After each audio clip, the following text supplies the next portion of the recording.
आज आपको सुनाऊंगी वृंदावन के सेवा कुंज की एक सत्य घटना।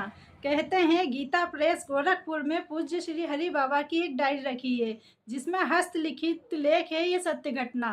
बाबा लिखते हैं कि एक बार सेवा कुंज में मैंने रात बिताने का निर्णय लिया। सोचा देखूं तो जरा होता क्या है, देखूं तो जरा रास होता भी है या बस बातें हैं। सेवा कुंज में जाकर छुपकर बैठ गए। पूरा एक दिन और एक रात निकल गई परंतु कुछ नहीं हुआ। तब उनके मन में आया कि ये सब झूठ बातें हैं कि यहाँ रासलीला होती है। दूसरे दिन फिर मंदिर में रात बिताई और लताओं के बीच में छुपकर बैठ गए। उस रात रात खत्म ही होने वाली थी कि अचानक से उन्हें हल्की हल्की संगीत की ध्वनि सुनाई देने लगी। उन हल्की संगीत की लहरियों में उन्हें लगा कुछ तो है, कुछ तो हलचल हो रही है। पर थोड़ी ही देर में संगीत की उन सुर लहरियों में बाबा मूर्छित हो गए। अगली सुबह जब चेतना आई तो उन्हें लगा कि कुछ तो हो रहा था। तब तय किया कि आज रात तो दर्शन करने ही हैं, अगर यहाँ प्रभु आते हैं तो। अब तीसरी रात श्री हरि बाबा फिर पहुँच गए वहाँ पर और लताओं के बीच जाकर छुप गए। आधी रात बीत गई परंतु कहीं कोई हलचल नहीं। तभी अचानक मध्य रात्रि होने पर सेवा कुंज में एक अजीब सी दिव्य सुगंध आने लगी, अलौकिक सुगंध आने लगी। अब बाबा बड़े सावधान हो गए और समझ गए कि लगता है लीला आरंभ होने वाली है। बाबा अब और सावधानी से वहां छुपकर बैठ गए।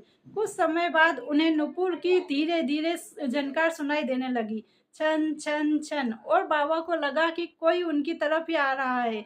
वो और सावधान हो गए और अपने आप को संभाल कर लताओं के बीच से देखने लगे कि कहीं कोई दिखाई दे रहा है क्या। तभी उन्होंने देखा कि किशोरी जी लाल जी के कंठ में गलवैया डालकर धीरे धीरे एक एक कदम बढ़ाकर सेवा कुंज की लताओं के बीच में आ रही हैं।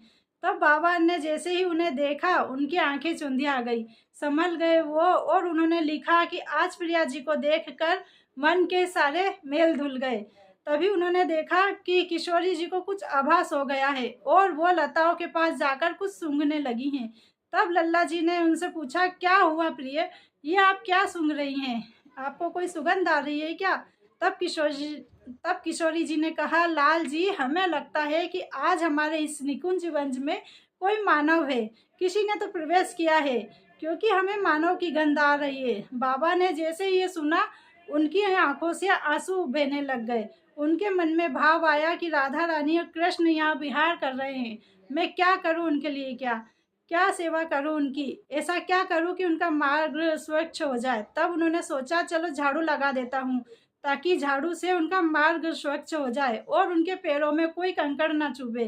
पर मन में आया, अरे झाड़ू लगा दूंगा तो सारा काम तो झाड़ू कर देगी, मैं क्या करूँगा। उन्होंने सोचा क्यों ना मैं अपनी पलकों से झाड़ू लगा दूं ताकि एक छोटा सा कण भी उनकी राधा रानी और उनके ठाकुर जी के पैरों में ना लगे, उन्हें कोई नुकसान ना पहुंचा सके। बाबा वहां बैठे बैठे ये सोच ही रहे थे कि करे तो क्या करे, कैसे करे। तभी राधा रानी ने फिर कहा, लाला जी आपको कोई सुगंध नहीं आ रही, मुझे तो साफ साफ सुगंध आ रही है कि यहाँ कोई मानव अवश्य आया है। लाला जी ने जैसे ये सुना अचानक उन्होंने देखा और किशोरी जी के चरणों में बैठ गए। किशोरी जी को बड़ी हैरानी हुई, क्या हुआ, आप क्यों बैठ गए और इस तरह क्यों देखने लगे, ऐसी क्या बात कह दी मैंने। तब श्री जी के चरणों में बैठकर श्याम सुंदर नतमस्तक हो गए और बोले कि श्री जी आप जैसी कल्याणकारी, आप जैसी करुणामयी सरकार तो आप ही हो सकती हो। आप कहती हो कि आपको किसी मानव की गंध आ रही है, परंतु जिस मानव की गंध को आपने ले लिया हो वो मानव अब मानव कहाँ रहा, उसे तो आपने सखी के रूप में स्वीकार कर लिया है। तब श्री जी ने कहा, अच्छा तो चलो चलते हैं उसकी तरफ, है कहाँ वो, देखे तो सरी कौन है वो। अब बाबा जी को जैसे तो कोई सांप सूंघ गया हो, उन्हें तो कुछ समझ ही नहीं आ रहा था अब करे तो क्या करे। चुपचाप बैठ गए आंखें मूंद कर। वहीं राधा जी और कृष्ण जी चल पड़े उनकी तरफ और जब बाबा के सामने आए तो देखकर बोले, वाह क्या बात है, यानी कि आप यहाँ रासलीला देखने के लिए आए हैं, है ना। अब बाबा जी के मुंह से बोल फूटे भी तो कैसे फूटे, वो बस उन्हें अपलक निहारते रह गए। तब श्री जी ने कहा, रास देखने को आए हो तो सखी के रूप में आना पड़ेगा, बताओ सखी बनोगे हमारी, सखी बनना स्वीकार है। तब बाबा जी कुछ नहीं बोले। तब करुणामयी सरकार ने कृपा करके अपने हाथ से प्रसादी चंद्रिका उनके मस्तक पर धारण करा दी।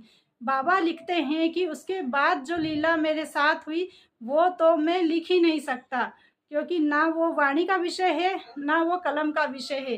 परंतु यह तय है कि मेरे जप तप और आराधना के फल स्वरूप ही मुझे ये शुभ अवसर प्राप्त हुआ है कि मैंने अपने बिहारी जी और राधिका रानी की लीला अपने आंखों से देखी है। तो बोलिए राधे राधे, जय श्री कृष्णा। अगर आपको मेरी ये वीडियो अच्छी लगी हो तो मेरे चैनल को सब्सक्राइब करें, लाइक करें, कमेंट करें, अपने दोस्तों को शेयर करें। राधे राधे।